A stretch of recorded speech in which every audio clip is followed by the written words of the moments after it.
नमस्कार, तुम्हा सर्वांचं आपल्या चॅनलमध्ये खूप मनापासून स्वागत आहे। आज आपण महाराष्ट्रीयन डिश बनवत आहोत, गुठळ्यांचं पिठलं।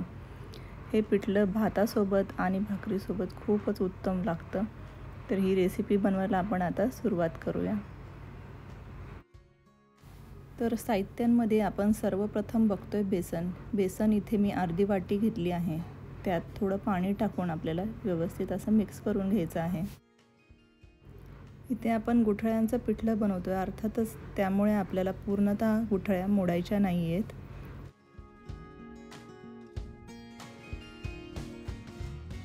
आता इथे तुम्ही पाहू शकता मी पूर्णतः गुठळ्या मोडल्या नाही आहेत। थोडंसं पाणी आपण ॲड करून घेणार आहोत आणि पुन्हा एकदा हे मिश्रण हलवून घेणार आहोत। आता इथे मी गॅसवर पॅन गरम करायला ठेवला आहे। त्यात 2 चमचे आपल्याला तेल टाकून घ्यायचं आहे। त्यानंतर अर्धा छोटा चमचा जिरे आणि अर्धा छोटा चमचा मोहरी टाकून घ्यायची आहे। यात कढीपत्त्याची 10 ते 12 पाने मी टाकून घेतली आहे।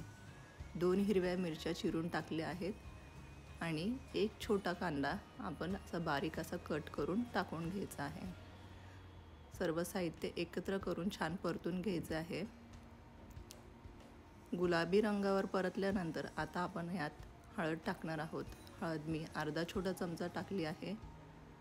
पुन्हा एकदा सर्व साहित्य आपल्याला व्यवस्थित मिक्स करून घ्यायचं आहे।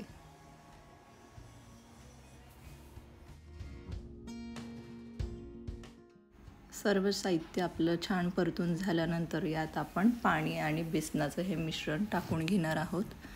मिश्रण पुन्हा एकदा ढवळून घेणार आहोत आणि यात आपण 1 वाटीभर पाणी ॲड करणार आहोत।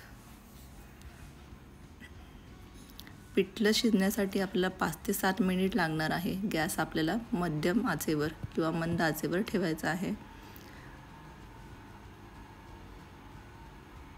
आता यात आपण चवीनुसार मीठ टाकून घेणार आहोत आणि बारीक चिरलेली थोडी कोथिंबीर टाकून घेणार आहोत। आता 5 ते 7 मिनिटांनी तुम्ही पाहू शकता आपलं हे पिठलं असं दिसतंय। यात गुठळ्या आहेत, पण मंद ते मध्यम आचेवर हे पिठलं शिजवल्यामुळे यातल्या गुठळ्या व्यवस्थित शिजल्या जातात आणि चवीला खरंच ह्या गुठळ्यांचं पिठलं खरंच खूप छान लागतं। तर तुम्ही सुद्धा नक्की हे बनवा। तर अशा प्रकारे आपलं गुठळ्यांचं पिठलं तयार आहे। आपण ते एका भांड्यात काढून घेऊया।